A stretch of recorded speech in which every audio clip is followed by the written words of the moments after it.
tal? ¿Cómo le va? Muy buenas tardes. Es el lunes 24 de enero.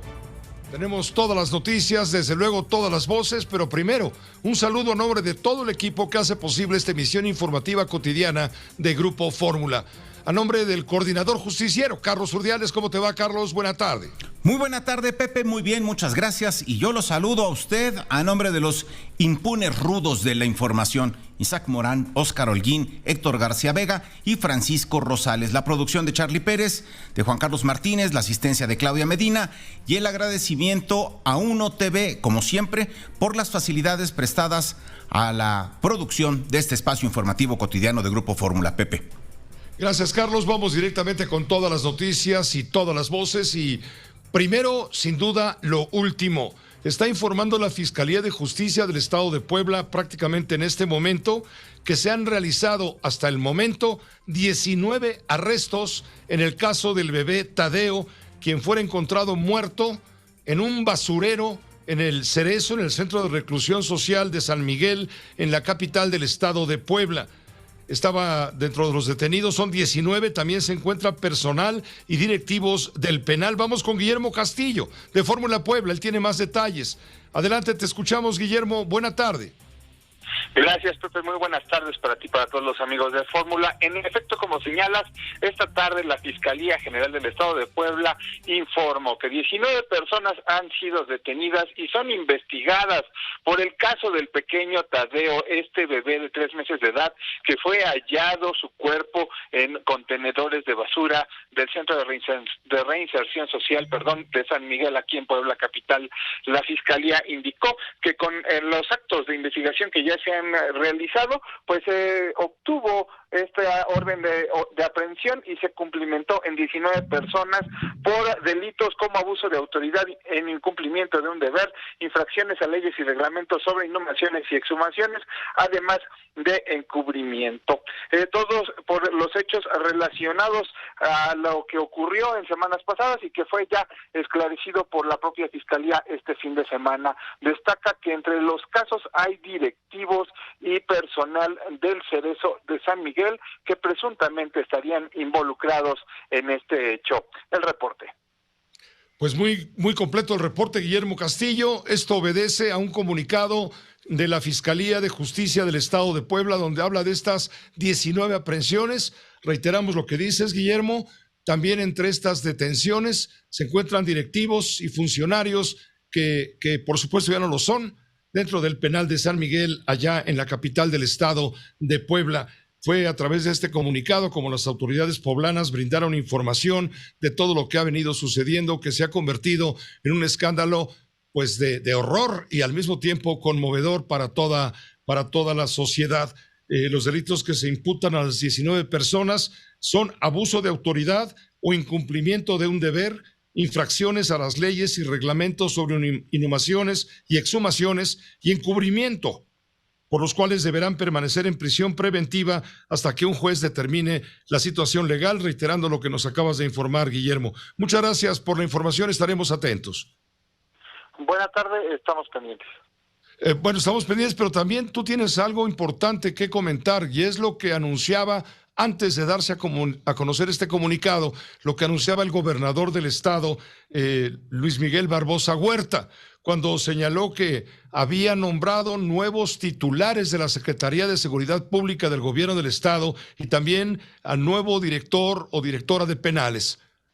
Así es, en efecto te comento que el gobernador Miguel Barbosa informó que se ha designado como titular de la Secretaría de Seguridad Pública a Daniel Iván Cruz Luna, esto en sustitución de Rogelio López Maya, además de que como subsecretario de Centros Penitenciarios llega Jorge Pérez Melchor.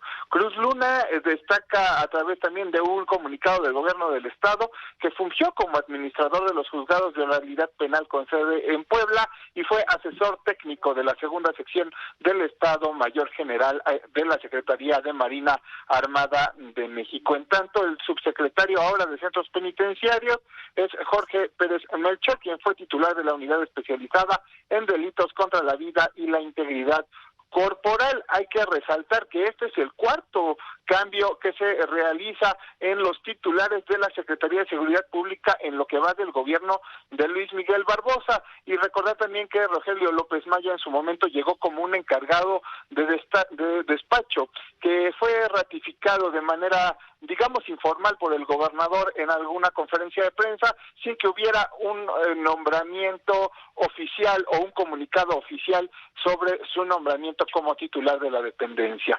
Es mi reporte. Muy completo. Gracias, Guillermo. Que estés bien. Buena tarde mientras tanto. Buena tarde.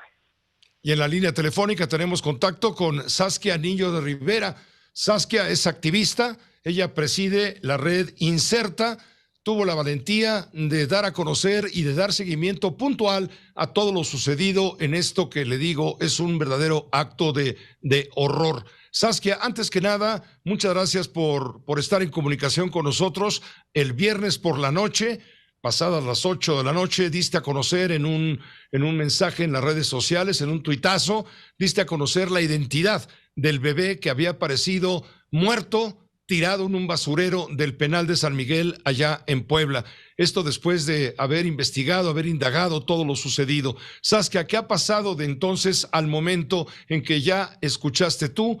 Han sido removidos funcionarios, han sido detenidos 19 personas vinculadas con este hecho terrible, entre ellos funcionarios del propio penal. Saskia, buena tarde. Saskia Niño de Rivera, ¿me escuchas? Bueno, hay un problema en la comunicación, vamos a tratar de restablecerla cuanto antes, pero primero le digo que el niño Tadeo, y le voy a recordar, nació el 4 de octubre del año pasado, falleció al día siguiente por problemas de carácter intestinal. El 6 de enero fue enterrado por sus padres en el Panteón de San Nicolás Tolentino, en la alcaldía de Iztapalapa, en la Ciudad de México. El 10 de enero fue encontrado el cuerpo en un bote de basura del penal de San Miguel, allá en Puebla. La activista Saskia Niño de Rivera, de esta organización Reinserta, difundió la versión sobre la posibilidad de que el cuerpo hubiera sido robado directamente de este panteón de San Nicolás Tolentino en Iztapalapa. Ante la difusión de las características del cuerpo del bebé, los padres sospechan y acuden al panteón, donde comprueban que efectivamente su hijo fue desenterrado, exhumado, de manera, claro, violenta. El 21 de enero, la Fiscalía General de Justicia de la Ciudad de México informó haber iniciado una investigación por la denuncia de exhumación. El 22 de enero, la Fiscalía de Puebla dio los avances de su investigación y confirmó que se trataba del mismo cuerpo. La madrugada del 23 de enero, el cuerpecito de Tadeo fue devuelto a sus papás con apoyo de la Fiscalía de Justicia de la Ciudad de México. Ya fue enterrado el día de ayer. Está Saskia Niño de Rivera en la línea telefónica, la presidenta de Reinserta. Saskia, gracias por estar con nosotros. Buena tarde. Pepe, gracias a ti por abrir tus micrófonos reiteradas veces para este caso y no soltar. Es gracias a periodistas como tú que estamos logrando que se haga justicia para lo que hoy sabemos es el pequeño Tadeo. Ha sido ya despedidas 19 personas, han sido sancionadas, incluso están bajo prisión preventiva en lo que se aclara a través de un juez su situación. ¿Qué ha pasado desde el momento en que tú identificas que se trata de Tadeo, este bebé que fue sustraído, desde luego ilegalmente, exhumado del panteón en Iztapalapa? ¿Qué ha pasado de entonces para acá? Tengo entendido que ya fue sepultado ya oficialmente por sus padres. Sí, ya volvió a ser sepultado. Los padres ya están en contacto con la Fiscalía de la Ciudad de México, quienes están por medio de la Comisión de Atención a Víctimas dando un puntual seguimiento. Cubrieron con los costos de el sepulto, de la ceremonia y en el nuevo panteón, digamos, la sepultura, ¿no?, que tuvieron que volver a hacer. Los papás ahorita yo he hablado con ellos y lo que mencionan es ya querer dejar esto atrás. Fue algo muy doloroso para ellos que se unió con la muerte de su hijo, ¿no? Entonces es una historia de terror que no pensaban que les fuera a pasar y que ahorita quieren dejar atrás. Ahorita lo que sigue es que se esclarezca, Pepe, quién ingresó al bebé al penal, quién sacó al bebé de su tumba, quién movió al bebé de la tumba a el penal de San Miguel en Puebla, quién está coludido, si es que hay personas coludidas para que hayan ingresado un cuerpo, un cadáver de un bebé de 3 meses al penal. ¿Y para qué? Porque creo que aquí para qué va a ser muy clave para que se entienda el nivel de autogobierno y de problemáticas que tiene el penal. Y es que el gobernador Luis Miguel Barbosa quiere hacer una estrategia puntual para combatir el autogobierno en las prisiones que tienen, ¿no? Entonces, hoy tenemos esta novedad. Hay que también empujar a que esto no se trata de hacer justicia por medio de la política, no se trata de arrasar con todas las personas que estaban presentes en el penal. Una buena investigación que meta a la cárcel a quien tenga que estar en la cárcel y no a alguien por el puesto que tenía simplemente, ¿no? Finalmente, Saskia, ¿cómo es posible que la familia haya identificado a su bebé después de este hecho que con toda razón ellos dicen queremos dejar ya atrás después de lo que nos ha dolido todo esto? ¿Cómo es que ellos identifican? Tú tuviste mucho que ver. Sí, fue una entrevista que me hicieron en un medio de comunicación donde ellos me ven y donde en algún punto de estos días, ¿te acuerdas? Hubieron algunos medios que cubrieron un apellido que se filtró por parte de la Fiscalía, al parecer, de una pulserita que tenía el bebé, de esas pulseras que te ponen en el hospital. Y en la entrevista el medio me pregunta, oye, ¿qué sabes de ese apellido? Y yo digo, yo no sé nada de ese apellido y no me consta que en verdad sea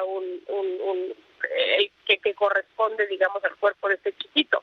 Pero con el tema de la incisión quirúrgica en el abdomen, con las fechas que ya habían dado, con los supuestos de que el bebé ya había ingresado muerto al penal y demás, los papás de Tadeo sospecharon que se trataba de su propio hijo, porque también los apellidos concordaban. Entonces el papá Juan Ramón fue al panteón, pidió que se abra la lápida de la tumba de su hijo, y fue ahí cuando se dio cuenta que el cadáver ya no estaba.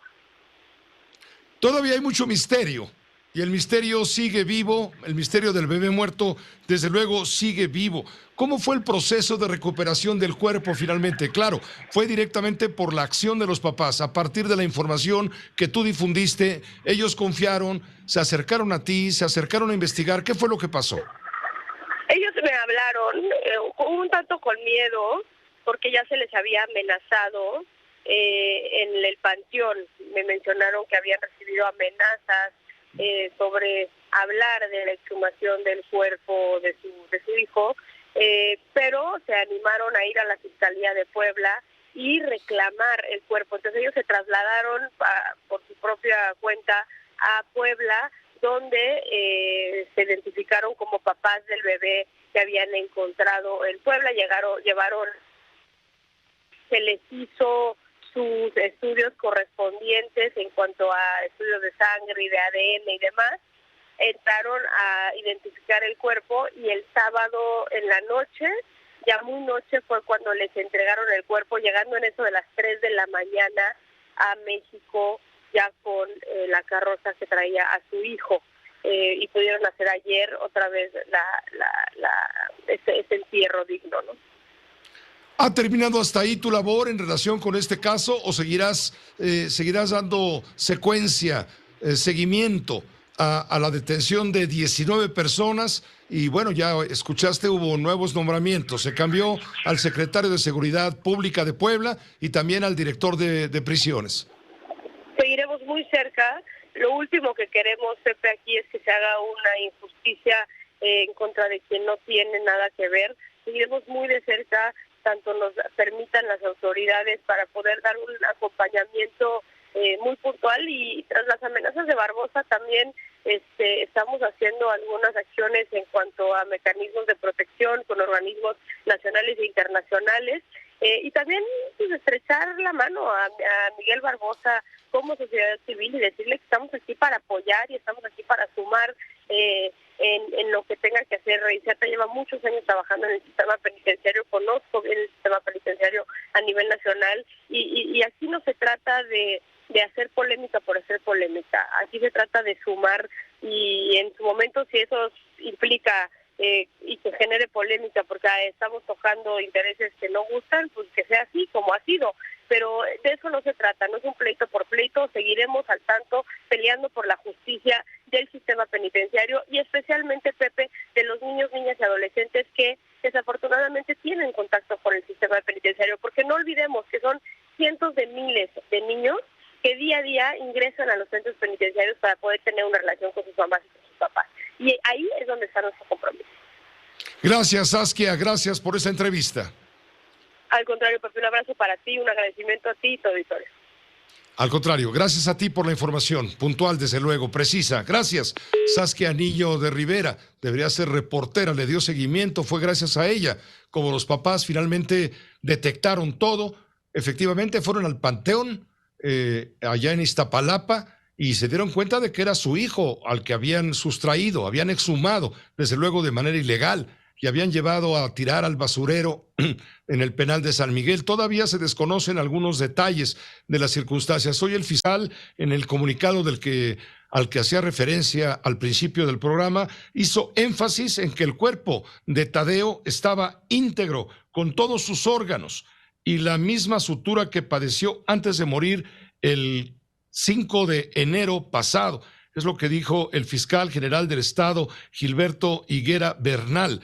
Él lo dijo a través de las redes sociales, que efectivamente el cadáver había sido desenterrado e ingresado al centro penitenciario, incluso que se había identificado la persona que lo depositó en la basura, aunque no dio todavía más detalles, pero seguramente esta persona ya se encuentra entre los 19 que han sido detenidos, entre ellos algunos funcionarios que tienen que ver con la seguridad y con el penal de San Miguel, allá en el estado de Puebla. Es lo que le puedo informar respecto a este verdadero caso al que se refirió hoy el presidente de la República.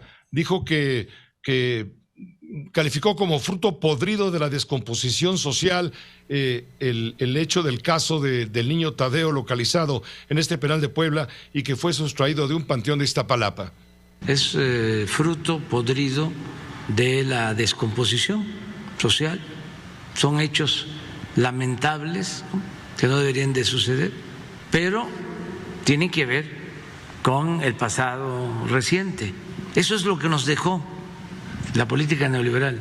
Y la única manera de enfrentar esa descomposición, esa crisis, es con una transformación, como se está haciendo. Imagínense para los padres de Tadeo el sufrimiento. Lo enterraron por segunda vez, o dicho de otra manera, se les murió 2 veces. Por eso no quieren saber nada, no quieren decir ya nada, quieren dejar que este capítulo pase como un recuerdo obviamente inolvidable, pero amargo, terrible, que no quieren volver a padecer, según nos está explicando hace un momento Saskia Anillo de Rivera. Las organizaciones no gubernamentales se están sumando pues a los llamados de protesta a través de redes de infancia, como Ocupa, Redime, entre otras, coinciden en que los avances que se tienen son gracias a ellos y no a las autoridades de Puebla ni de la Ciudad de México. Leopoldo Espejel, adelante. ¿Cómo te va? Buenas tardes. Pepe. Muy buenas tardes, Pepe. Efectivamente, esta mañana, mediante una conferencia vía Zoom, dieron a conocer, Pepe, pues una carta abierta firmada por más de 60 organizaciones, entre las que destacan las que ya has mencionado, además de Inserta, por supuesto, Ciudadanos por una Causa en Común, Poliana y de Prisiones, entre otras, donde dirigieron al Congreso local, Pepe,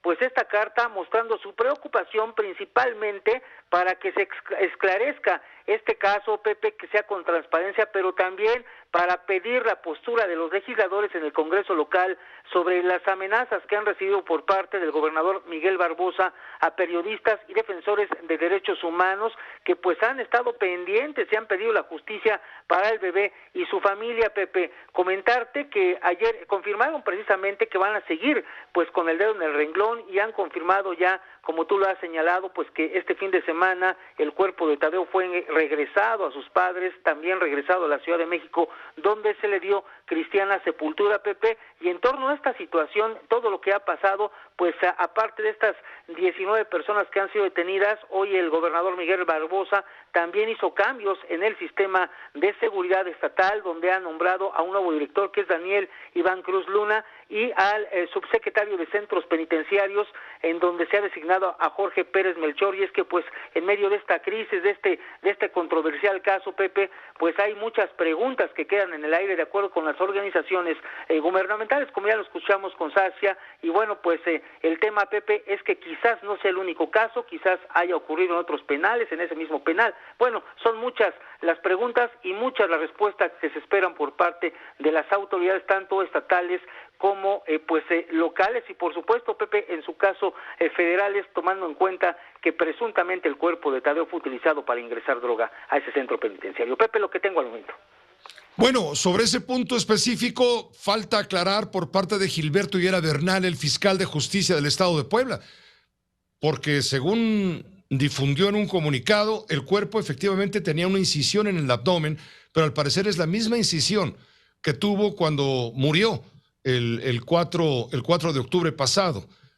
Murió el 5 de octubre pasado, perdón, había nacido el día 4, había tenido problemas intestinales, le hicieron esa operación, supongo, para tratar de salvarlo, falleció y dice el cuerpo no tenía otra alteración, digamos, físicamente. Esto de que lo rellenaron como un pavo, lo rellenaron de drogas o de cocaína, en fin, lo que haya sucedido eso lo tendrá que aclarar pues la Fiscalía de Justicia del Estado de Puebla. Gracias Leopoldo Espejel, falta todavía develar muchos puntos de este misterio.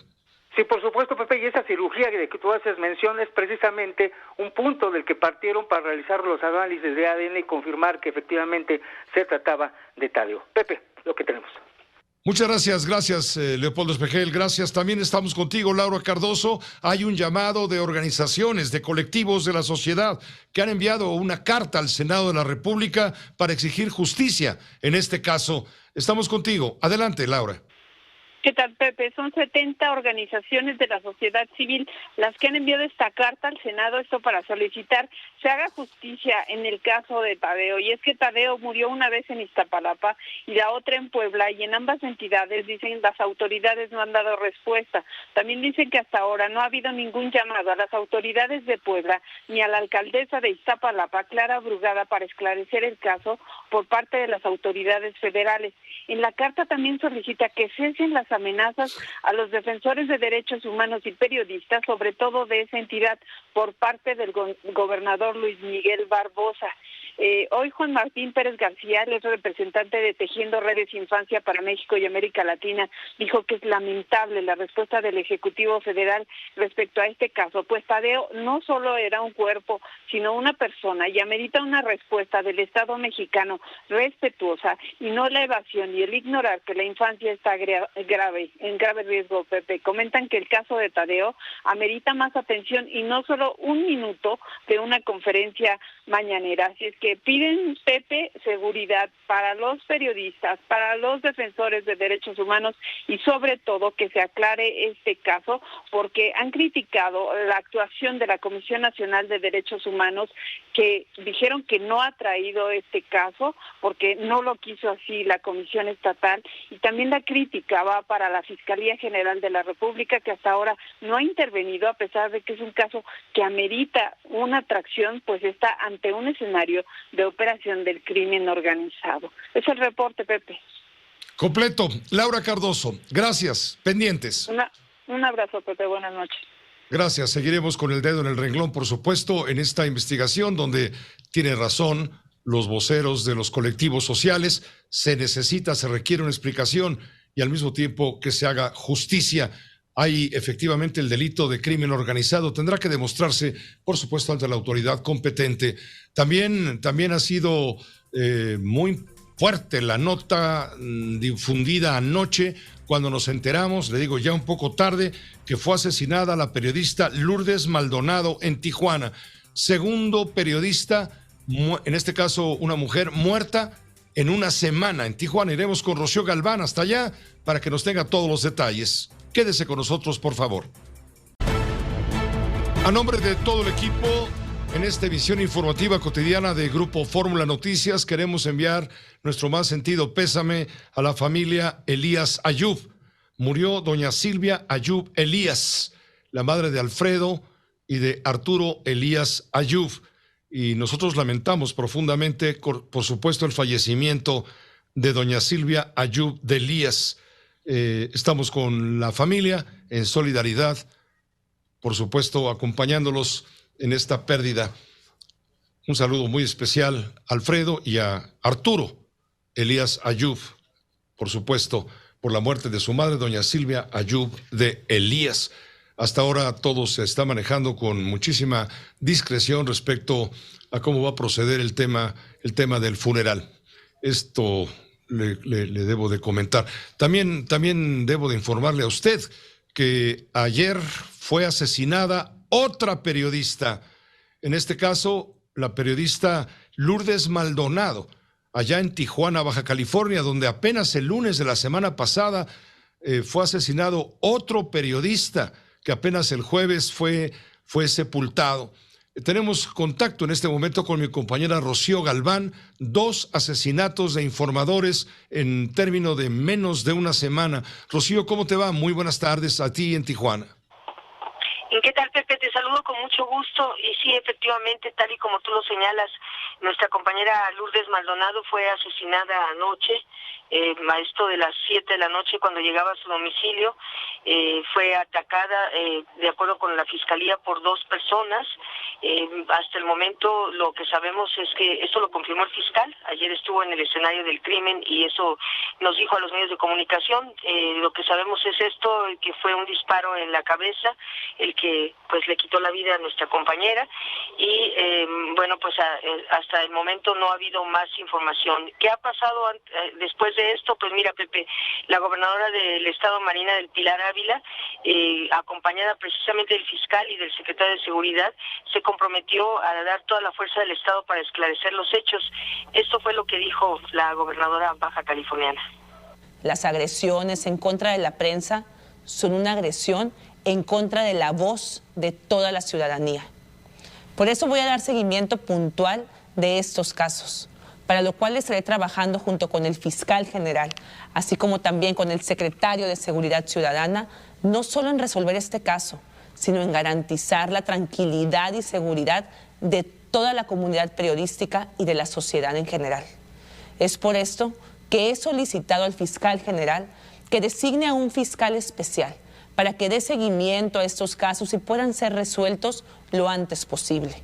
También he mantenido comunicación constante con el Gobierno de México para contar con el apoyo de las fuerzas federales, así como también con las autoridades municipales de Tijuana para mantener una estrecha colaboración. Quiero reiterar a las familias de Margarito y de Lourdes que no están solos, que cuentan con todo mi apoyo, con toda mi solidaridad en estos momentos tan complicados. Pepe, y bueno, periodistas aquí de Tijuana, estuvimos esta tarde afuera de las instalaciones de la Secretaría de Seguridad y Protección Ciudadana Municipal, pues para pedir que las autoridades expliquen por qué no había elementos de la Policía Municipal en el domicilio de Lourdes, porque ella estaba precisamente en el mecanismo de protección a periodistas y desde hacía tiempo agentes de la Policía Municipal realizaban rondines alrededor de su casa. Sin embargo, no sabemos por qué ayer en el momento del ataque a Lourdes no había nadie de elementos de la Secretaría de Seguridad Pública, no hubo ningún funcionario que atendiera a los periodistas para darles alguna respuesta. Ella, Rocío, había manifestado temor ante un problema legal que sostenía con el exgobernador de Baja California, me refiero a Jaime Bonilla. Tenía ella una demanda. Jaime Bonilla, la empresa de Jaime Bonilla, PSN, fue notificada de un embargo mercantil a favor de Lourdes Maldonado, quien fue designada depositaria interventora. Lourdes Maldonado colaboró para Radio Fórmula, para Televisa, para el canal de noticias CNR y desde agosto pasado tenía un programa de radio en Radio Sintoniza Sin Fronteras. Tengo entendido que es lo que estaba haciendo Lourdes, a quien tú conocías bien. Sí, Pepe, así es. Y bueno, el exgobernador Jaime Bonilla, no recibió a ella ni a su abogado ni a la persona representante de la Junta de Conciliación y Arbitraje, que el pasado 19 de enero le fueron a notificar el embargo de las instalaciones de PCN. Y esta tarde el exgobernador comenzó a dar atención a medios. Pues dijo que la Fiscalía aclare este asesinato, dijo que si lo llaman a declarar iría y que nada tiene que ver con el homicidio de nuestra compañera Pepe. Eso fue lo que dijo el exgobernador en entrevistas con varios medios, entre ellos también con Radio Fórmula. Sí, con Joaquín López Dóriga este mediodía, Rocío Galván logró hacer contacto con él, y esto fue lo que dijo básicamente sobre estas imputaciones, o bueno, lo quieren vincular pues con todo este asunto. Vamos a escuchar. No, ninguna. Ella tenía un trámite, una demanda laboral desde hace muchos años con la empresa. Nunca ha habido nada personal con ella. La conocía, digo, no de cercano, porque ella era colaboradora en algún tiempo de mi empresa, pero tenía muchos años yo que no la trataba. En una ocasión fue a visitarme cuando yo era gobernador, sobre varios temas que tenía ella, pero siempre hubo buena relación, porque una cosa era el conflicto con la empresa y otra relación con el dueño de la empresa. Ella estaba demandando a la empresa y el laudo fue en contra de la empresa, pero nunca hubo ni la más mínima fricción con ella, para nada, ¿no? Jaime Bonilla, Rocío, te interrumpo, dijo que estaba dispuesto a acudir al llamado de las autoridades para cualquier tipo de declaración. Rechazó tener algún vínculo con el asesinato de Lourdes Maldonado, cosa que tendrá que investigar, por supuesto, la autoridad competente. Decías, Rocío, ahora sí. Sí, nada más para cerrar, Pepe, decirte que bueno, incluso antes de que hablara el gobernador en redes sociales, algunos de sus exfuncionarios comenzaron a publicar comentarios en torno a que era terrible que estuvieran vinculando al exgobernador con el asesinato de Lourdes, de Lubi, como le decíamos de cariño, y bueno, también decirte que mañana va a haber una movilización a nivel nacional de periodistas de al menos 20 estados, precisamente en solidaridad con la muerte de Lubi, de nuestro compañero Margarito Martínez, que hoy cumple una semana de haber sido asesinado, y también con otro compañero periodista de Veracruz. O sea, va a ser una movilización para pedir que se esclarezcan estos hechos. Aquí el gremio pues está de luto, Pepe. Lubi fue todavía el pasado viernes a la vigilia que hicimos en honor a Margarito, allí enfrente del Centro Cultural Tijuana, en el monumento conocido como Las Tijeras, que también es el sitio de convocatoria para la protesta de mañana a las 6 de la tarde, ahora sí que en coordinación con otros 19 estados del país, para pedir que se aclaren estos crímenes. Es la información que tenemos hasta el momento, Pepe. Sí, van a llevar los hashtags ni silencio ni olvido, no se mata la verdad, periodismo en riesgo, sin más periodistas en sus listas. Se ha llamado pues a la movilización en varias ciudades para mañana martes 25, un llamado de protesta usando estos llamados, estos hashtags en diferentes puntos del país, en la Ciudad de México, desde luego en Tijuana, que es el epicentro de todo esto, en Córdoba, Veracruz, también en Cancún, Quintana Roo, en Chilpancingo, en fin, prácticamente en 20 entidades de la República Mexicana para exigir justicia por nuestros colegas, no más periodistas asesinados. Es lo que dice el cartel de este llamado para la movilización que habrá, la movilización nacional que habrá el día de mañana. Rocío, estaremos contigo en Tijuana mañana para, por supuesto, desde el epicentro de esta información, específicamente sobre Lourdes Maldonado, pues tendremos contigo la crónica de lo que ahí suceda. Así será, Pepe. Gracias y te mandamos un abrazo.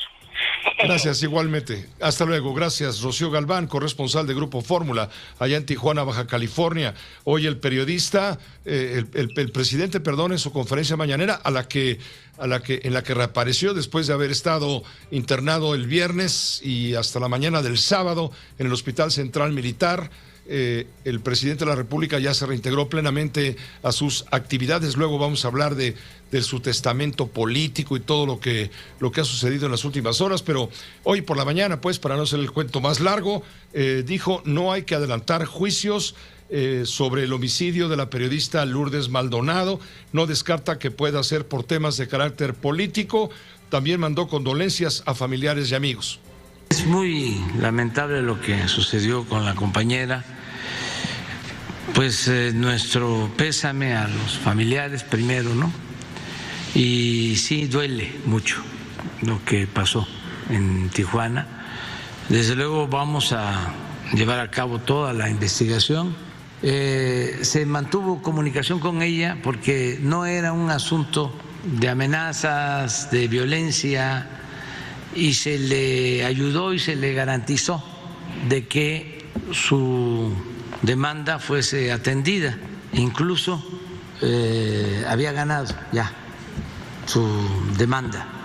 Lamentablemente pues sucedió esto, la asesinan, hay que ver el móvil, si hay vinculación con lo de la denuncia de tipo laboral y ver quiénes son los responsables, verlo con mucha responsabilidad, ¿sí?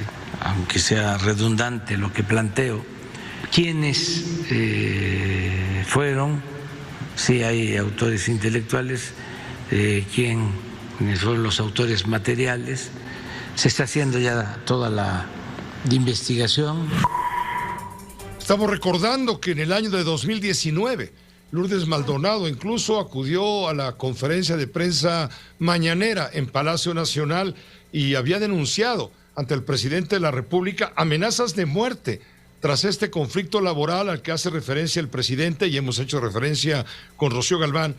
Había recibido amenazas de muerte a raíz de este conflicto laboral con quien fuera gobernador del estado, Jaime Bonilla. Así lo planteó entonces, en su momento, Lourdes Maldonado ante el presidente de la República.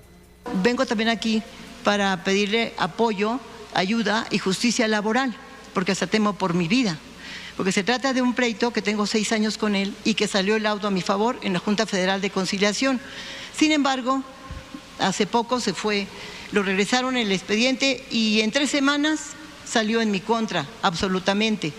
Entonces vengo aquí a pedir ese apoyo, esa justicia, y lo hago porque se trata de un personaje fuerte en política que no pretende pagarme ni mucho menos, ya usted me entiende, amparo, pero lo hago porque se trata de su senador con licencia, de su super coordinador de delegaciones y su candidato, próximo candidato a la gobernatura de Baja California, el licenciado Jaime Bonilla. Por eso estoy aquí, pidiendo su apoyo, porque usted ha dicho que quitarle o no pagarle su sueldo a los empleados es injusto y es hasta un pecado, señor.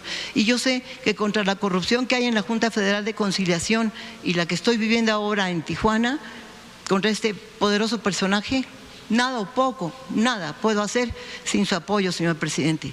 Muchas gracias. Sí, mira, sobre lo último, le voy a pedir a Jesús Ramírez, que es el coordinador de comunicación social, que te atienda, que te apoyen,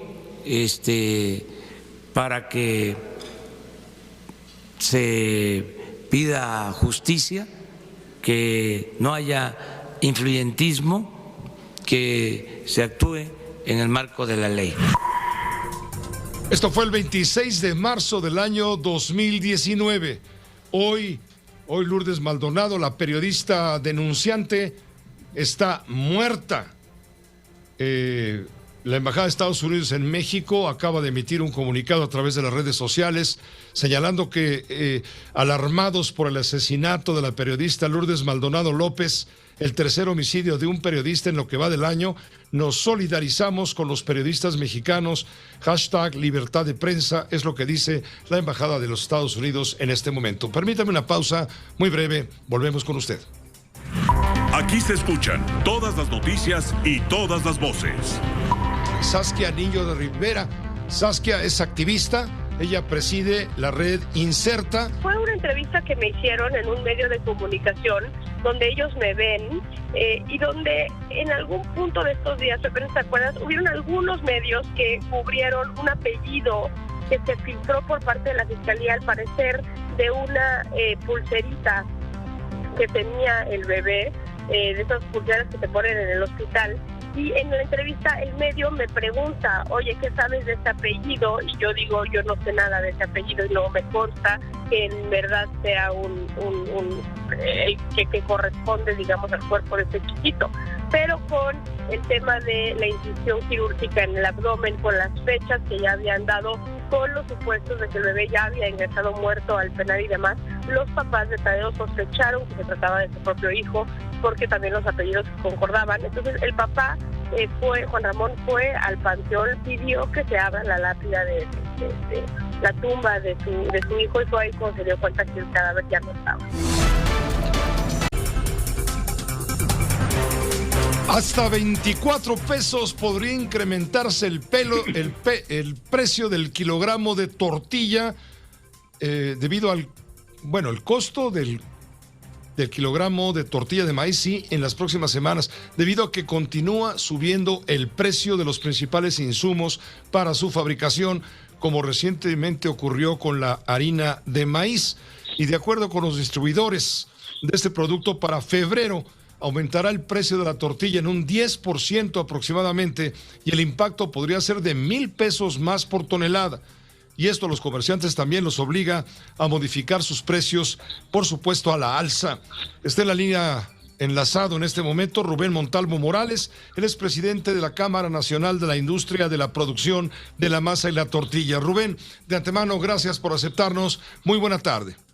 Muy buenas tardes, José, ¿cómo estamos? Bien, preocupados porque el incremento pues es muy fuerte, es muy duro y pega en la parte más sensible de la cadena social. A ver, ¿a qué se debe este incremento? ¿Costo de insumos?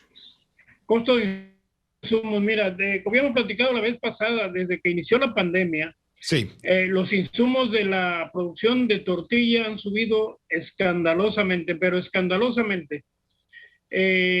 Durante el año pasado y el antepasado hubo un aumento de casi el 33% en los insumos, en general en los insumos, y a partir de que inició este año, del día primero de este año al día que vamos, el gas ha subido casi 1 peso, la harina de maíz empezó a costar el día 17 de este mes, empezó a costar 800 pesos más la tonelada de la harina de la marca Minsa. Y a partir del 1 de febrero, Maseca también cuesta lo mismo, 800 pesos más la tonelada. De tal forma que pues el aumento final que tenemos ya acumulado ahorita en cuestiones de harina es de más del 37.5, del 38% de incremento. Y el salario mínimo, por así decirlo, también se acaba de incrementar un 22%.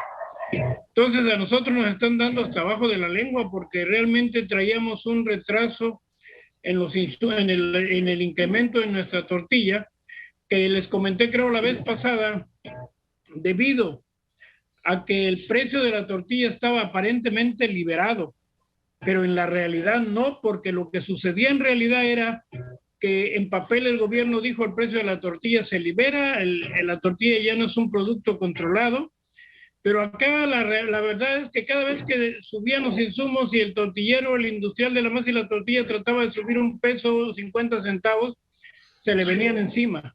Se le venía encima Profeco, se venía encima COFECE y controlaban el precio, que no se pudiera subir. Entonces esto nos fue descapitalizando totalmente.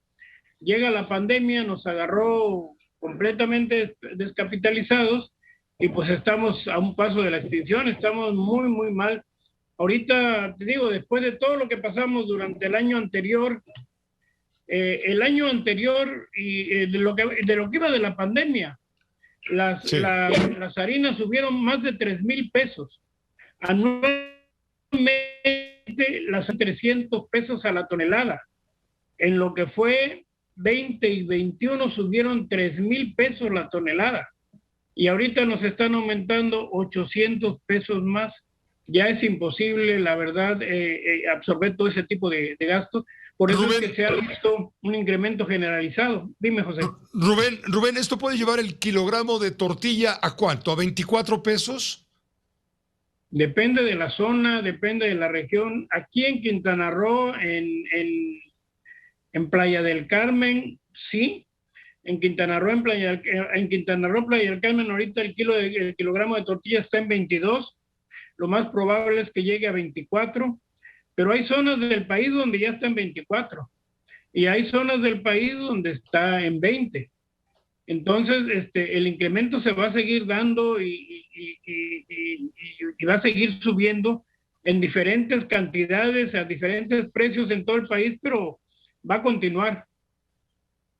Pues dice la Secretaría de Energía que se prorroga la vigencia de la directriz de emergencia para bienestar del consumidor del gas licuado del petróleo, que fija los precios máximos del combustible por 6 meses más. ¿Por qué, si está diciendo el gobierno, la Secretaría de Energía, pues que el gas por lo menos otros 6 meses no va a aumentar, por qué se quejan ustedes de que les ha subido también el gas? Este año subió, en los primeros 20 días subió ya casi $1, o $1 más bien en todo lo que va de este año. El año pasado, cuando el presidente dictaminó que iban a poner los precios máximos, bajó bastante. En algunas zonas hubo un beneficio porque hasta 2 o 3 pesos hubo de baja. Inmediatamente empezó a subir y se volvió a controlar. El año pasado estuvo controlado casi todo noviembre, casi la parte final. Ahorita en enero subió $1 en general. Va a ser uno de los incrementos más importantes para el precio de la tortilla, en los últimos años, no me cabe la menor duda. Sí, la combinación de incrementos entre lo que es la harina, lo que es el gas, lo que son los salarios mínimos y todos nuestros insumos, la verdad han sido aberrantes, han sido mortales para la industria. Estamos en una situación de que o subimos nuestros precios o morimos, y por eso es que, como nunca antes en la historia, si ustedes se han dado cuenta, la tortilla nunca había subido tanto ni en tantos lados. Cuando empezó la pandemia, había lugares en que había tortilla de 12, de 14 pesos, y actualmente ahorita ya casi en todos lados está cuando menos en 17, 18 pesos, y eso es debido al gran problema que ha habido con los insumos.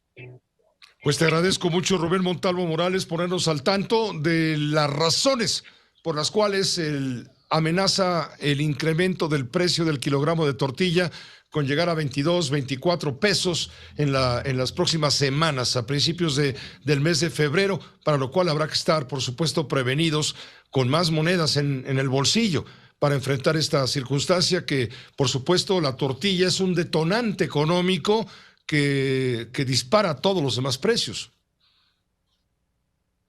El Procurador Federal del Consumidor a invitar al pueblo a comprar en los súpers, donde realmente el precio de la tortilla está muy por debajo del precio que se da en las tortillerías, pero porque son otro tipo de materiales y es otro tipo de condiciones económicas.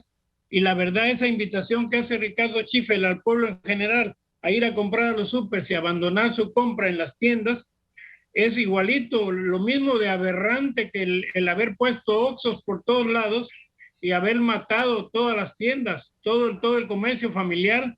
Han estado liquidando realmente a través de los años, han estado liquidándole al pueblo las posibilidades de comerciar, las posibilidades de ganarse el taco, de competir, de vivir, porque le ponen un Oxxo a la tiendita y cierran la tiendita.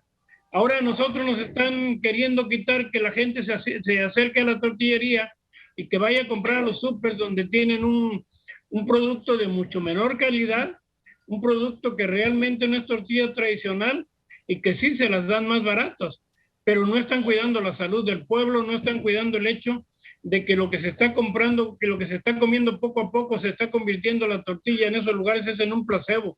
No es una tortilla realmente. Pues gracias Rubén Montalvo Morales por tomarnos en cuenta y permitirnos tener esta conversación. Muchas gracias a ti, José. Eres presidente de la Cámara Nacional de la Industria de la Masa y la Tortilla. Pues esto está derivando, le digo, en un incremento inflacionario. Nada más, durante la primera quincena del mes de enero de este mes, la inflación en México se ubicó en 7.13%. Nos lo comenta Jenny Valencia. De enero a junio de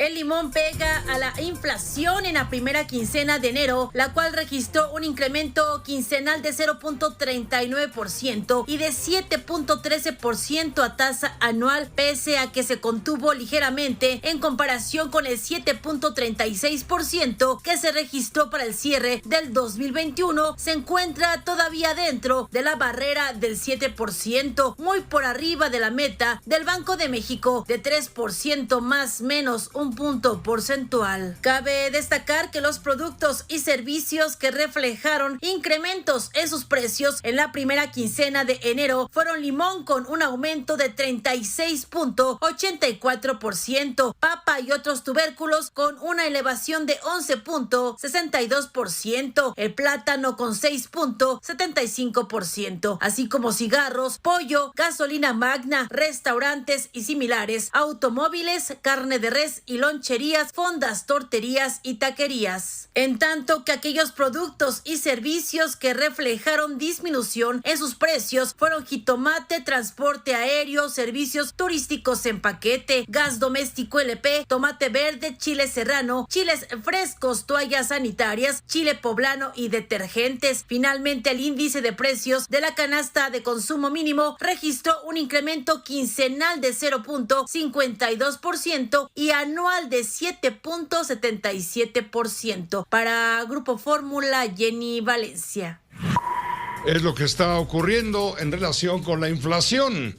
Todo está subiendo de manera, pues, incontrolada en este momento. Es lo que le puedo informar por el momento. Me permite una pausa muy breve. Regresamos con más información. Le queremos informar cómo va la situación de los contagios por el COVID, por la epidemia de COVID, la pandemia de COVID. José Cárdenas informa. Todas las noticias, todas las voces.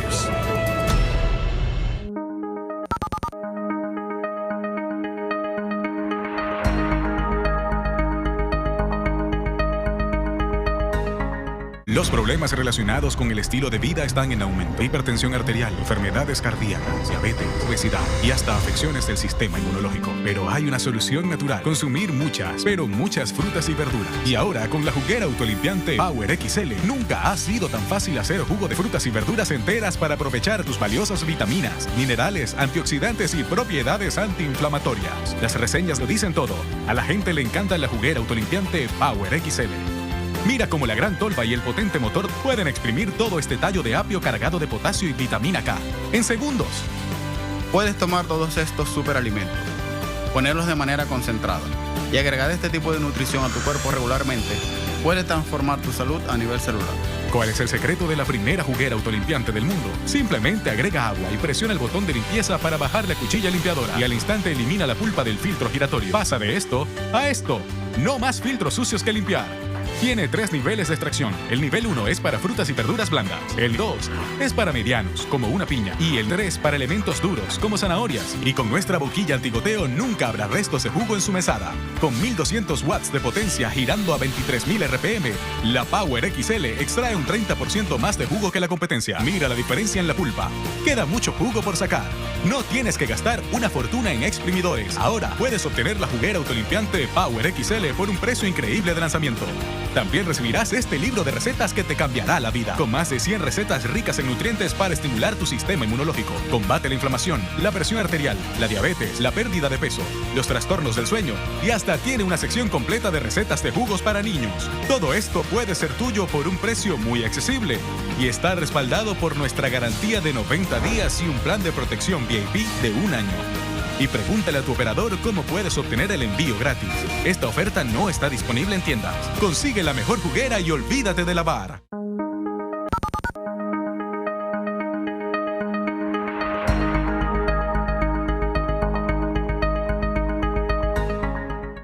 ¿Conocer más acerca de mi vida? ¿Qué he hecho? ¿Viajes que he realizado alrededor del mundo? ¿Con cuántas personas he tenido la oportunidad de convivir? Y las y mis chicas que han estado conmigo, todas guapísimas, ¿eh? Pues no se quede con las ganas. Se lo voy a contar con puntos, comas y hasta con signos de admiración. Vean Mi Vida es Alegría, la serie que se transmite los martes por Azteca 1 y Canal 2 a las 5:15 de la mañana y que encuentra en redes sociales si escribe Mi Vida es Alegría. En este espacio, 3 grandes comunicadores comparten sus conocimientos, analizan y debaten los acontecimientos bursátiles y de negocios. Fórmula Financiera, lunes a viernes, 21 horas, en Grupo Fórmula.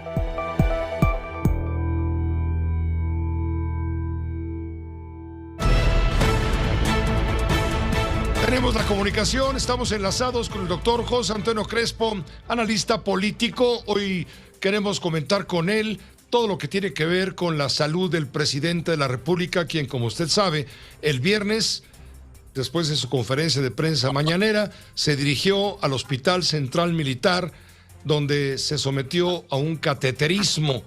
Salió del Hospital Central Militar en la mañana del sábado, regresó a las oficinas de Palacio, ya no realizó ninguna actividad fuera de Palacio Nacional.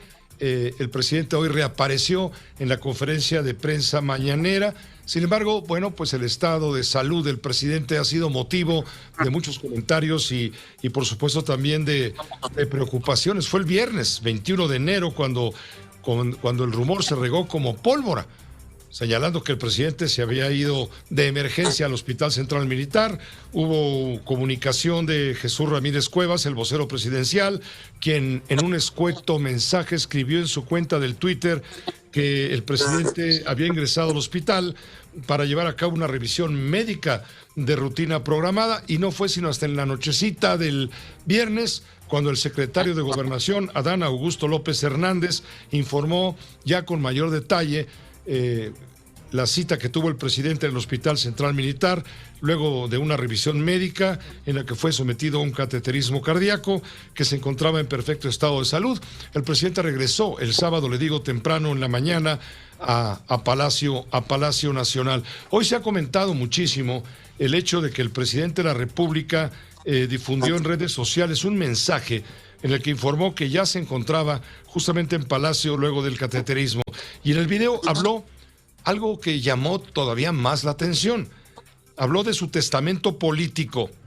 Hoy reafirmó que en caso de fallecer se garantice la continuidad del proceso de transformación y que no haya ingobernabilidad, que las cosas se den sin sobresaltos, garantizando la estabilidad del país y que se avance en el proyecto que hemos iniciado. Así lo dijo el presidente por la mañana.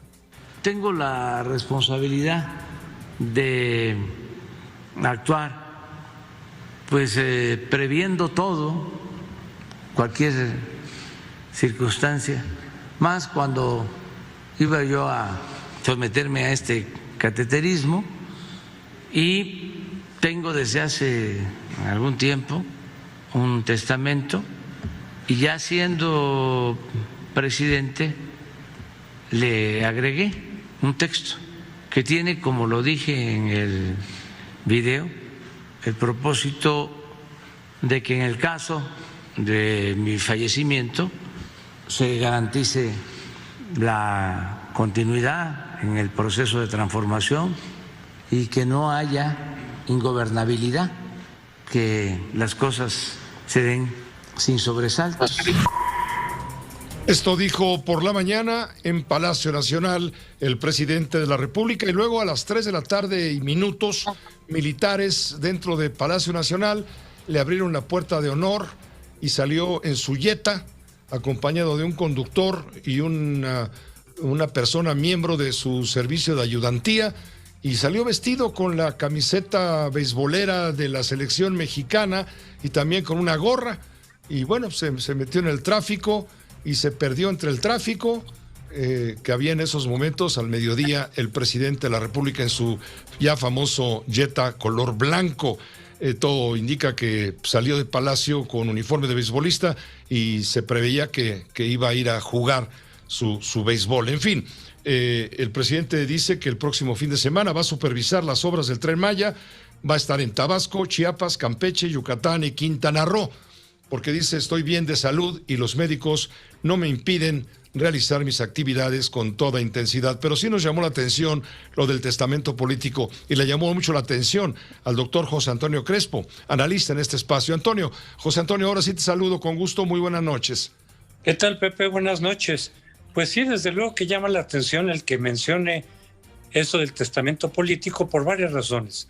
Sí, sabemos que está delicado de salud, no solo por el COVID que ya adquirió, ya se contagió 2 veces, sino sobre todo del corazón.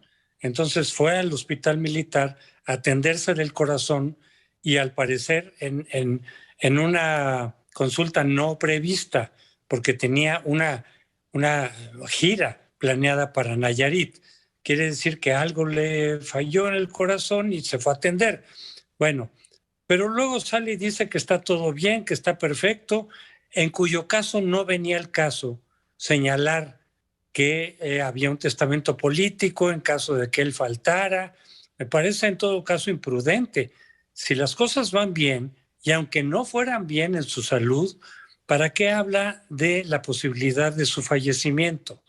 Es irresponsable, porque efectivamente puede generar una situación de incertidumbre, una situación de alarma. Yo creo que él tendría que haber dicho, ya estoy bien, me revisé, voy a seguir trabajando y continuamos. Y ya. Pero al hablar de esto del testamento político genera por un lado incertidumbre y por otro lado también especulaciones de qué quiere decir eso el testamento político, qué dice ahí, qué se vale y qué no se vale en el testamento político. Sabemos perfectamente, y muchos lo han comentado, que si en el testamento político viniera el nombre de quien él quisiera que lo sucediera en el poder, pues eso está en la Constitución. Es decir, él no puede decidir quién lo sustituye. El artículo 84 de la Constitución dice lo que tiene que suceder, lo que se tiene que hacer en caso de que falte el presidente de la República. Si por otro lado él está recomendando, lo que sí podría hacer es recomendar, eso sí, eso no es ilegal. Él podría, así lo hizo, por ejemplo, Hugo Chávez. Hugo Chávez dijo, él sí sabiendo que se iba a morir, porque estaba enfermo de cáncer, decir, miren, yo les recomiendo a Maduro, pero dijo, les recomiendo, no le estoy imponiendo a nadie, por tal y tal razón. Y bueno, le hicieron caso. Eso sí podría ser, recomendar a alguien, pero nadie estaría obligado, para nada, a aceptar esa recomendación. Eso se resuelve de acuerdo a lo que dice la Constitución. Si por otro lado él va a hacer sugerencias en ese testamento de cómo continuar con su proyecto, pues igual no tiene validez legal. Se puede hacer o no se puede hacer. Quien lo sucediera podría continuar o tomar en cuenta esos consejos de López Obrador, que yo me imagino que tendrían que ver mucho con lo que ya sabemos. Es decir, su proyecto general, el proyecto de la 4T, que combatir la corrupción, que combatir la pobreza, en fin, poner límites, digamos, a los privilegios de las clases privilegiadas, cosas que ya sabemos desde hace mucho tiempo. Y si hubiera consejos muy concretos, por ejemplo, por decir algo, del Tren Maya, del aeropuerto de Santa Lucía, bueno, pues quien lo sucediera, que tendría que determinarlo el Congreso, pues ya sabría él si sigue o no sigue sus consejos, pero serían eso, consejos, recomendaciones, sugerencias, en absoluto tendría ningún valor legal, Pepe. Enterados y entendidos, hay una Carta Magna, hay un artículo para que aplicar en caso de la falta absoluta del presidente de la República por enfermedad, por incapacidad o incluso por muerte, y eso está claro. Ahora, lo de la intención del testamento político del presidente, pues es una intención sobre todo de carácter político, entiendo, no menciona nombres, pero yo supongo que tú tienes anotado a quién se podría estar refiriendo como un sucesor o heredero de su testamento en su recomendación, no en su mandato.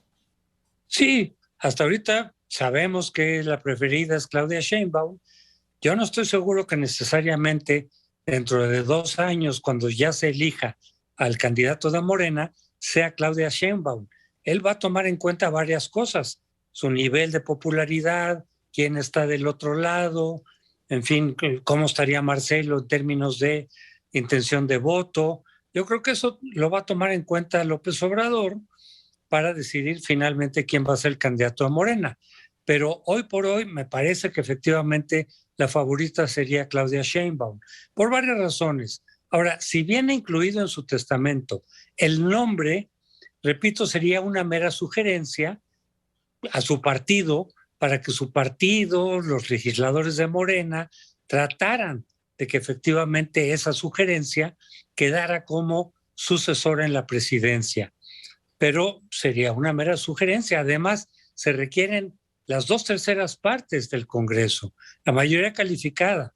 Así que tampoco sería en automático que si decidieran los morenistas tomar en cuenta la sugerencia de López Obrador, lo hicieran en automático. Tendrían que convencer a los opositores de que también votaran en ese sentido. Algo que no es nada sencillo ni automático, Pepe. Muchas gracias, José Antonio, por tu comentario esta noche. Hasta luego, Pepe. Buenas noches. Gracias, que te vaya muy bien. El doctor José Antonio Crespo, analista político. Sí, por supuesto que llamó la atención un mensaje, según la opinión de José Antonio, que genera, desde luego, incertidumbre. El mensaje lo pronunció el presidente el sábado, luego de haber regresado del Hospital Central Militar, luego de someterse a este examen y a este proceso de... José Cárdenas informa. Todas las noticias, todas las voces. Ya llegaron las cifras de contagio que da a conocer el sector de la salud, sector público de la salud. Contagios. Bueno, ayer fueron 20,872. Este lunes son 17,938 nuevos contagios, menos que el día de ayer. Hoy se suman 118 defunciones más para las últimas 24 horas. Hubo más muertes hoy que ayer, cuando se dio a conocer la cifra de 20,000 y pico. Hubo 96 muertos, 98, perdón. Hoy ya son 118 con 17,938 nuevos contagios. Siempre, ya aprendimos, siempre el fin de semana baja el número de contagios, pero vamos a esperar la cifra de mañana, que ya va a reflejar las últimas 24 horas correspondientes, por supuesto, a este lunes. Mire, hoy se está hablando mucho a través del INEGI, se dio a conocer la estadística de cómo ha pegado el COVID en materia de mortalidad, de letalidad. El INEGI presenta un estudio que corresponde a los primeros 6 meses del año pasado, de 2021. Y ya está considerado el COVID, el coronavirus, está considerado como la primer causa de muerte en México durante ese primer semestre del año pasado. Es lo que revela el INEGI.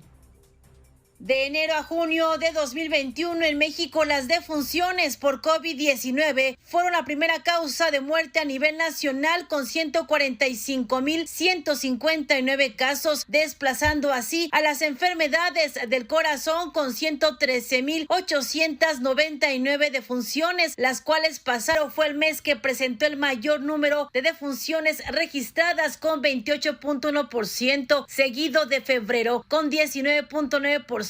y marzo con 16.1%. De acuerdo con el INEGI, se esperaba de enero de 2020 a junio de 2021 un total de 1,116,482 defunciones y ocurrieron 1,649,031. Con base en estos resultados, se tiene un exceso de mortalidad por todas las causas de 532,549, lo que equivale a un incremento de 47.7%. Se tomaron en cuenta las defunciones maternas, muertes de menores de 5 años, tumores malignos, influenza y neumonía, enfermedades del hígado, cerebrovasculares, pulmonares, accidentes, homicidios y las provocadas por COVID-19, que incluyen tanto los casos confirmados como sospechosos. Las cifras definitivas que resultarán del proceso de confronta entre la Secretaría de Salud y el INEGI serán publicadas en octubre de 2022. Para Grupo Fórmula, Jenny Valencia.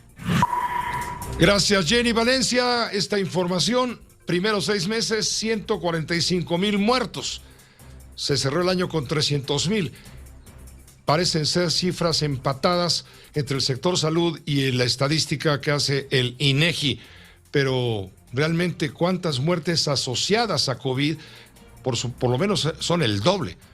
Más de 600,000 muertes le digo por enfermedades y muertes vinculadas o conectadas pues con el COVID. Carlos Urdiales, ¿cómo siguen las colas para la demanda de pruebas para saber si tienes o no tienes el contagio? Carlos, adelante.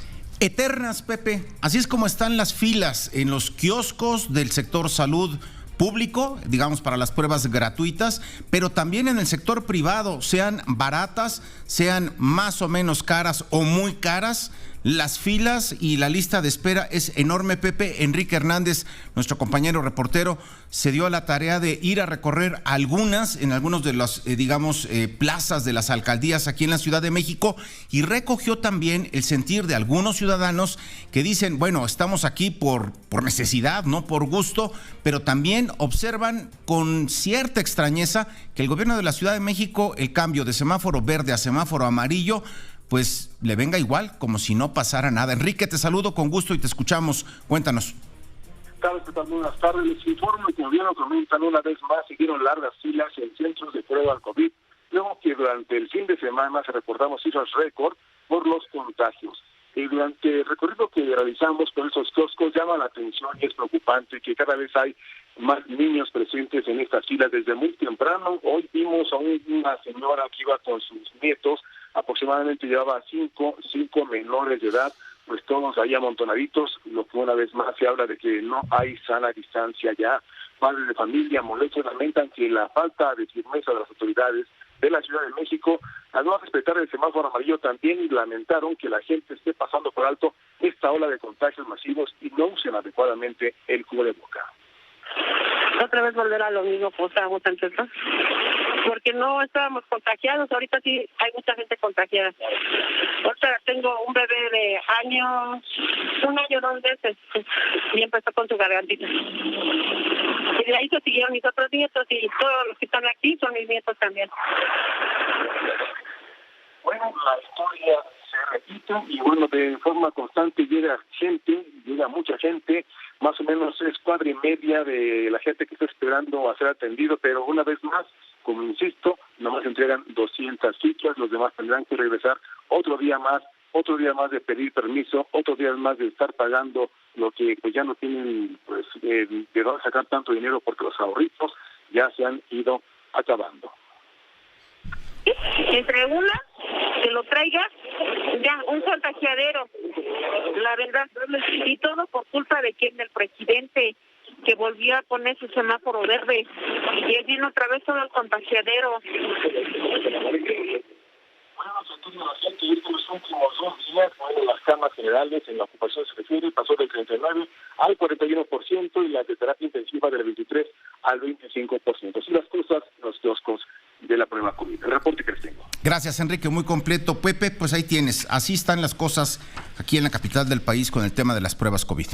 Sí, y la información nos lleva a la gente a decir, mire, esto es el contagiadero, si estamos viendo cómo nos estamos contagiando unos a otros, etcétera, y no le cambian la luz al semáforo. Bueno, la cambiaron el lunes en la noche, finalmente se cambió de verde a amarillo, de prevención, de previsión, de precaución. Sin embargo, la autoridad de la Ciudad de México, del gobierno de la Ciudad de México, Claudia Sheinbaum, dijo que esto no va a afectar las actividades económicas, no se va a detener la marcha económica de la ciudad porque bastante daño ha sufrido la economía por las etapas previas justamente de la pandemia. Así que va a seguir, como dice la señora, pues va a seguir el contagiadero. Ella dice, ¿eso es culpa del presidente? No, no es culpa del presidente. Eso es simplemente culpa de la autoridad que ejecuta las órdenes del sector salud, ciertamente. Pero bueno, la Organización Mundial de la Salud está listando un plan de transición de la pandemia a lo que le llaman fase de control. Se dará a conocer todo esto a finales del mes de febrero. El final de la fase aguda de la pandemia de coronavirus podría llegar este año. Eso indicó el lunes el director general de la Organización Mundial de la Salud. Si los países utilizan todas las estrategias y herramientas de forma integral, podemos acabar con la fase aguda de la pandemia este año. No obstante, advirtió que es peligroso suponer que Omicron será la última variante, porque las condiciones en el mundo son ideales para que surjan otras que podrían ser más transmisibles y virulentas. On average, last week, en promedio, la semana pasada se reportaron 100 casos cada 3 segundos y alguien perdió la vida por el COVID-19 cada 12 segundos. to COVID-19 every 12 seconds. El funcionario dijo que aunque las vacunas por sí solas no son el billete dorado para salir de esta pandemia, no hay camino de salida si no se vacuna al 70% de la población de cada país para mediados de este año. Y aclaró que aprender a convivir con el virus no puede significar que se acepte que haya casi 50.000 muertes a la semana por una enfermedad prevenible y tratable. Y tengo entendido ante esta situación que por lo pronto el Reino Unido de la Gran Bretaña e Irlanda del Norte ha levantado la sanción o ha levantado la limitación para que los mexicanos vayan al Reino Unido. Reino Unido ya no exigirá pruebas COVID ni cuarentena a mexicanos vacunados, Carlos. Sí, Pepe, pero con asterisco y algunas salvedades. Primero, esto va a comenzar a funcionar dentro de 3 semanas, a partir del viernes 11 de febrero, faltan 3 semanas. ¿Quiénes ya no van a necesitar cumplir con tanto requerimiento? Los que están vacunados con el esquema completo 14 días antes de que lleguen al Reino Unido, pero con las vacunas ya saben cuáles: AstraZeneca, Pfizer, Johnson, Sinovac, Sinopharm y Covaxin.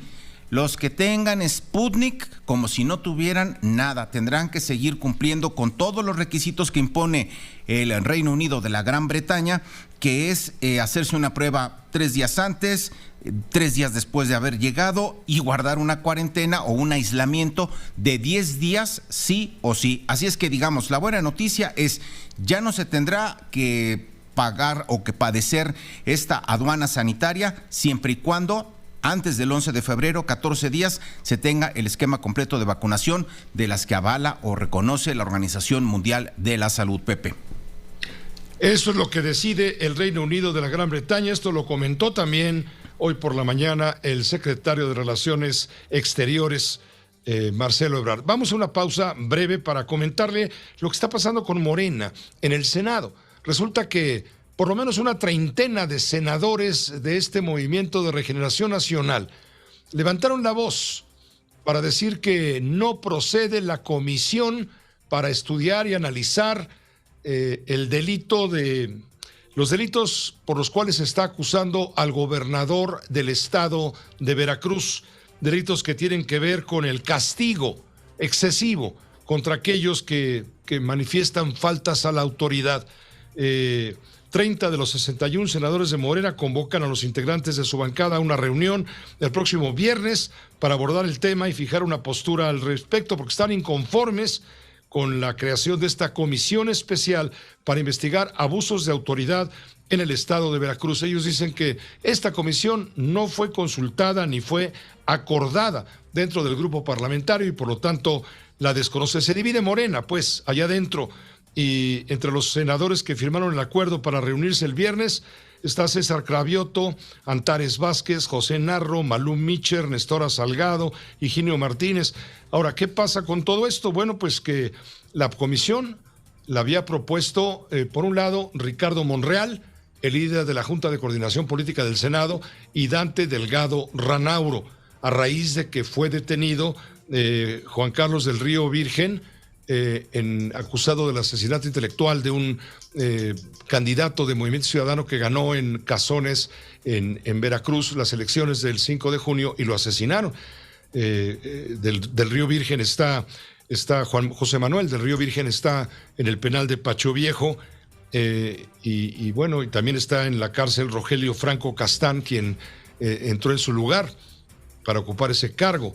Entonces, a partir de ahí y de otros hechos, es que Dante Delgado y Ricardo Monreal dicen hay que formar una comisión especial para investigar abusos de autoridad en Veracruz, un conflicto político. Y le digo, se levantan los de Morena y dicen, no todos, pero la mayoría se levantan y dicen, ¿sabe qué? No procede esta comisión. Están arropando, pues, al gobernador del estado de Veracruz, Cuitláhuac García. Permítame una pausa breve, volvemos.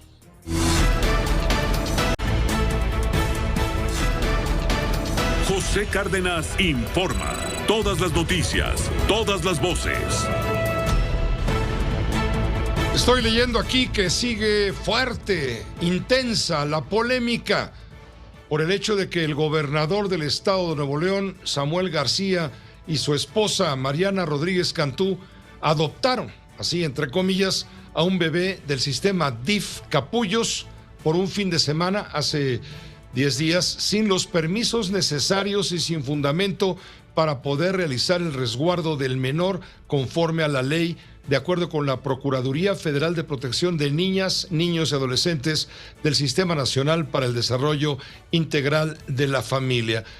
Lo menos que sucedió está calificado como un acto de irresponsabilidad, haber jugado a ser papá y mamá un fin de semana y haber utilizado este chiquitito y haberlo exhibido, este chiquitito de nombre Emilio, haberlo exhibido, haber violado su privacidad, haberlo utilizado como niño demo, como un juguete, haber usado a un niño como un juguete. No hay un proceso de adopción que involucre al niño ni tampoco a la familia integrada por el gobernador del estado y su esposa, quien para el director del centro de atención representa una figura significativa por lo cual se autorizó el permiso. La Procuraduría del Estado, que desde hace 3 meses dice el niño recibe visita diaria por parte de Mariana Rodríguez Cantú, sin aclarar o justificar las razones de dichas convivencias. Y en cuanto a la vulneración del derecho a la intimidad del niño, declaró que el hecho de que su imagen y datos personales hayan sido expuestos de manera masiva no configura una violación al derecho de intimidad. Pues ha habido muchas reacciones sobre este hecho que para algunos ha sido considerado como algo vergonzoso. Haber utilizado a un niño, haber jugado con un niño en público de esta manera, como si fuera, le digo, un niño demo. En fin, dejemos esto por el momento, veamos en qué más avanzan estos señalamientos. También hay mucho de política en todo esto, desde luego. Vamos contigo, Rafael Cardona, vamos al cristalazo, vamos con el asunto de la salud presidencial y el testamento político. Ya lo comentábamos con José Antonio Crespo, que por lo menos el haberlo mencionado el sábado en un video, el presidente pues sembró alguna incertidumbre porque no se refirió para nada al artículo 84 de la Constitución, que prevé lo que ocurriría en caso de una falta absoluta del presidente de la República, por enfermedad o por lo que sea, sino se refería más bien a un testamento de carácter político. Pero en fin, tu análisis es el que vale. Bienvenido, qué bueno que ya estás repuesto del contagio. Pues Pepe, muchas gracias. Qué bueno que ya podemos estar aquí más dentro del equipo. Y Pepe, a mí me gustaría, además de este punto que tú has ahora señalado, ver cuáles son las repercusiones de la forma como el gobierno manejó la información sobre la salud del presidente. Yo me atrevo a anticipar que si las agencias que miden la opinión de los mexicanos, todas las que se encargan de esto llamado la demoscopía, hacen un análisis de cuál es la reacción general en torno a la salud presidencial. Yo creo que el presidente, con este video que hizo, incluyendo el asunto del testamento, que para el público en general solamente suena como un legado y no como un asunto que tenga que ver con la Constitución, pues yo creo que esto le va a generar al presidente una empatía monumental. Yo creo que ha ganado muchos puntos en cuanto a la solidaridad con la que el pueblo de México se ha mantenido atento a la evolución de su salud. Y creo también que hay un aprovechamiento emocional y que ese aprovechamiento emocional se complementa con el anuncio de que se va a adelantar el pago de las pensiones. Entonces el presidente se presenta ante la opinión pública con un hombre con todas las vulnerabilidades de su corazón, pero dispuesto a entregarle a los mexicanos su esfuerzo hasta el último hálito, hasta el último momento y hasta la última palpitación de ese corazón que late por todos nosotros. Entonces, en ese sentido, creo que el presidente aprovecha de una manera muy inteligente la natural sensibilidad, algunos dirían sensiblería del pueblo mexicano.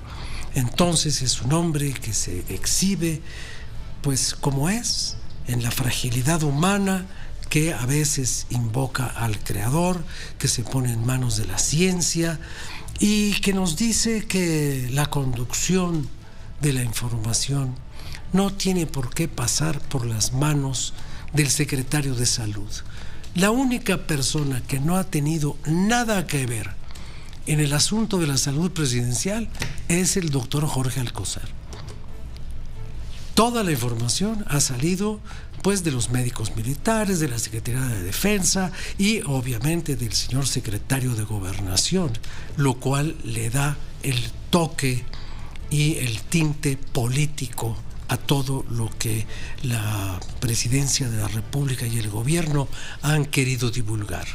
En un principio intervino Jesús Ramírez, pues para variar tiró el tepache y entonces tuvieron que encargárselo todo a la Secretaría de Gobernación.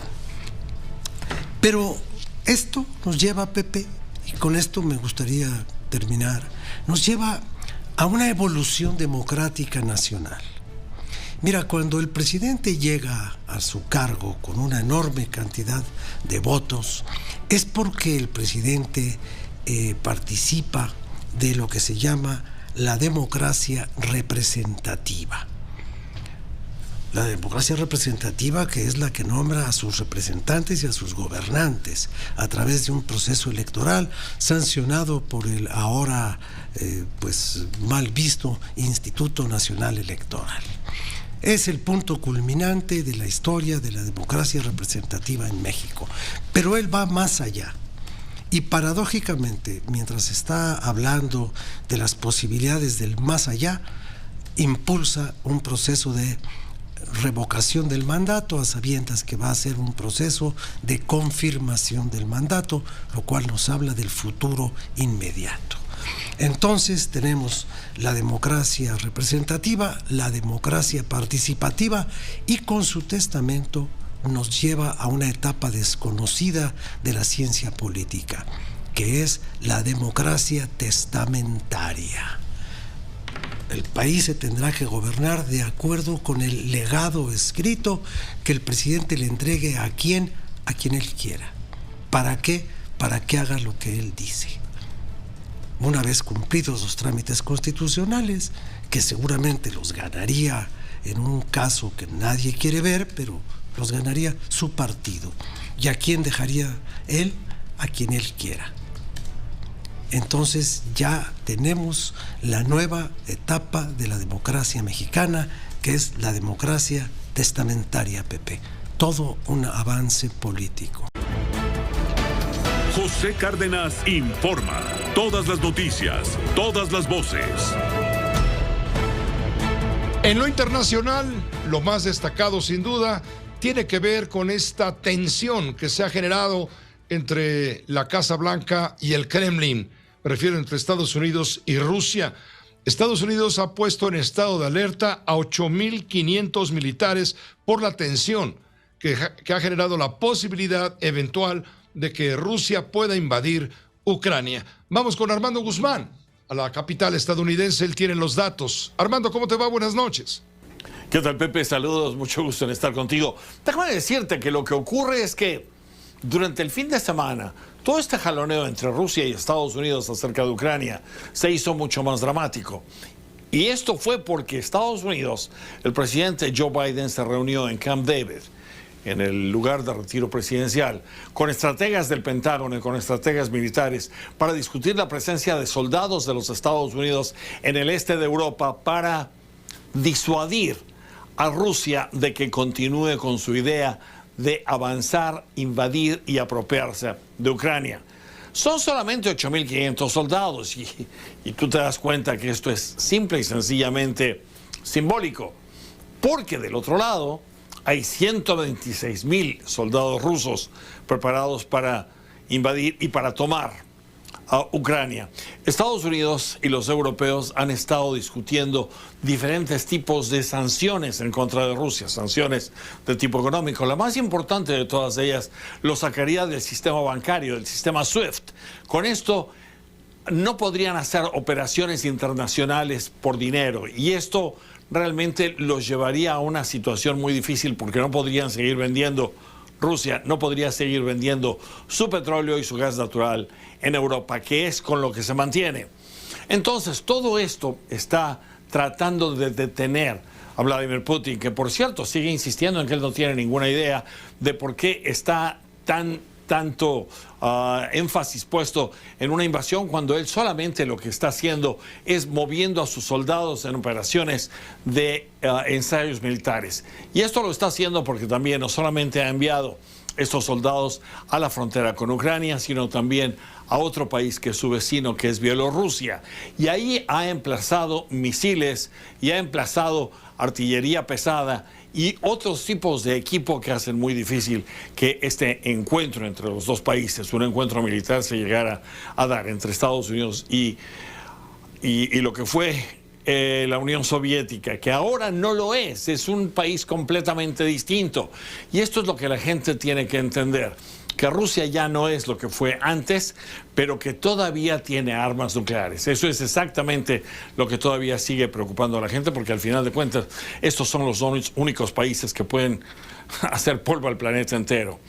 Pero las cosas están detenidas, 8.500 soldados que están puestos en alerta, que serán enviados, otros más que serían movidos en Europa, y el próximo jueves Francia, Alemania, Estados Unidos y Rusia estarán discutiendo otra vez posibilidad de detener todo esto por medios diplomáticos y no por la fuerza. Es lo que tenemos a esta hora. Pepe, regreso contigo a la Ciudad de México.